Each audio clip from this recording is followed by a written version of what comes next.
have an A+ on the board, DK. It's the player I want to discuss next. I think it has to be an A+ season. How could it not be for Amanda Anisimova? Like, this is the season we were all waiting for, and certainly I'm the first to like pat myself on the back.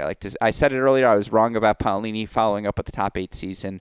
Myself and many others in the tennis intelligentsia, we felt like if it was going to pop for Anisimova, it was going to be this year. And that's why we all had her preseason top 10 to finish the season. She exceeded that even by spades here this year. 24 years old, finishes for right now 4th in the rankings, 5th in overall ELO, 2nd in yearly ELO, 45-16 on the year, 8th most wins. 16-4 at the slams, 3rd most. 33-10 against non-top 20 players, tied for the 7th most. 10-5 against the top 20, tied for the 4th most wins. 8-3 against the top 10, tied for the 3rd most wins. She won 2 1000s, winning Beijing, winning Doha, as she did. Also, of course, made U.S. Open, Wimbledon, Queens Club finals, 9 quarterfinals in 19 total events. The big thing is the signature victories. She came out and she beat Swiatek at the U.S. Open after losing to her 0-0 at Wimbledon. Just the mental hurdle of getting through a moment like that. By the way, that's what the best ones do. They get disrespected. They get embarrassed on a stage like that. They come back and they put together a performance like she did. To follow that up, of course, by beating Osaka in a really fun semifinal as well. Oh, by the way, she beat Sabalenka in the Wimbledon semifinals to reach her first major final. Again, 2 major finals for her this season. Thus, she ends up in her first career tour finals.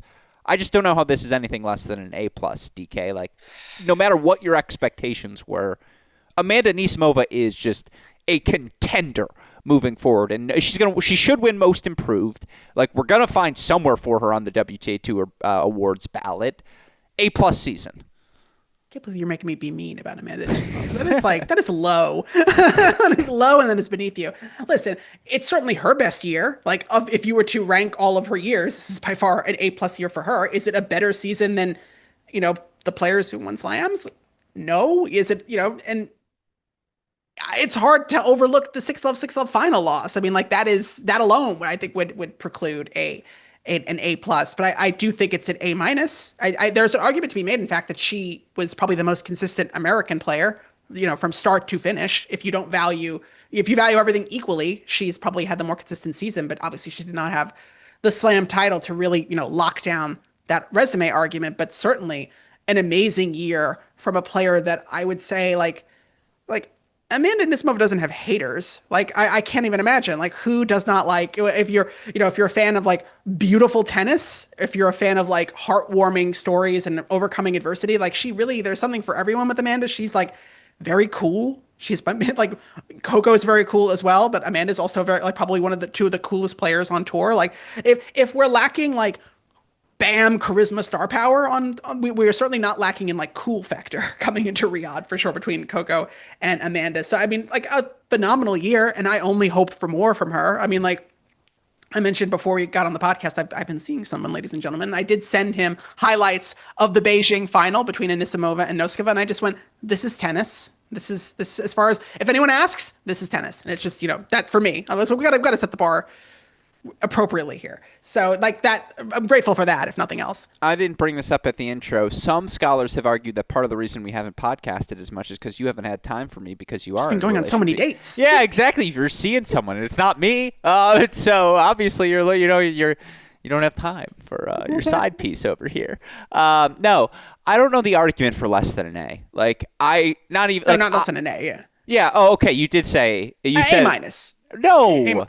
Yeah. I'm saying firm A. Like, make the case for Y- and not A. I know this is tough because you're just there's a lot to celebrate, but I'm curious. She didn't win a slam, and she did not win a game in her first slam final. I mean, those are not great. Yeah, but how she rebounded is just like, she had beat Iga. These players are built differently. Like, again, I think everyone was like, bye-bye, Amanda. Like, when she lost that Wimbledon final, like, so long, partner. Like, we did not expect to see her anywhere close to another slam final again for a very long time, and immediately like gets the full circle win over Iga in the quarterfinals, wins maybe the match of the year against Naomi in the semifinals, and then again, like, she was really disappointed to have not won that US Open final, even though Arena did play amazing. Amanda played great for 66% of that match. Like I would be disappointed too if I did not win, because I was certainly I was going for more. I was really dictating play, and it came down to, a few misses and maybe going for too much, but like not a bad problem to have in your second slam final when you really didn't show up. You're able to just, learn a lot and apply what you learned from that defeat immediately after. Phenomenal stuff. And I think we're setting ourselves up for what could be an A+ 2026 from Amanda Anisimova. And I think she's an A if she wins the WTA finals as well, because then that is, to your point, like that is the slam substitute in this scenario. I mean, she will have to have beaten a lot of top 8 players to win this title, and it'll then sit next to 2 slam finals, two WTA 1000 titles. That is a great year, but right now it's not better than the slam champions. I teased this earlier, but just to formally ask it, if she wins this tour finals, do over 50% of published predictions feature her as like the Australian Open champion in 26? Does she become the favorite? Oh yeah, not like maybe not the number 1 favorite. Well, that's what I'm asking. No, does if she wins this, does she become the number 1 favorite? Oh, she beat Swiatek in group play. She beat Sabalenka in the final. Maybe if she beats both, if she does the Maddie, and she beats both, or the Andreeva. Yeah, I know. It's really like the two of them. I really feel like they need to like do like a podcast. She should be on the Players Box podcast, not to advertise another podcast. But by the way, that was the coolest part to start this out. Believe me, I cut that immediately. That was the cool. You just bleeped it. Let me grab. Yeah, exactly. Really they have no idea what they heard you say was the Big Brother podcast, but just like Westhoff's voice. Bitter jury. Yeah. No, I just you said it. So it's everything that went into the making of this season. All the hiccups, all the false starts, all the, maybe this is the moment last year at Canada, but then it took a second. And just like to see it finally, to see all the talent, all the what if actualized. It's so rare that someone who has a window, and I don't want to say misses it, but seemingly has that window and misses it, as Anisimova did, from making that French Open semi as a teenager to where we were to start this year. Yeah, it just felt like she missed her window. And then it was like, oh, wait, no, she's still just 21. She's still just 22. She's still just 23. When you're 24, it's no longer still just in this sport. Like 24 is a, middle-aged tier veteran. Not middle-aged, that's too far. But you're approaching veteran. You're no longer a newcomer. And it was just like, okay, my first full season of health, my first full season of no distractions, no anything. I can just be totally committed to this sport and being the best version of myself as a tennis player. And now I'm old enough to know how to do that better.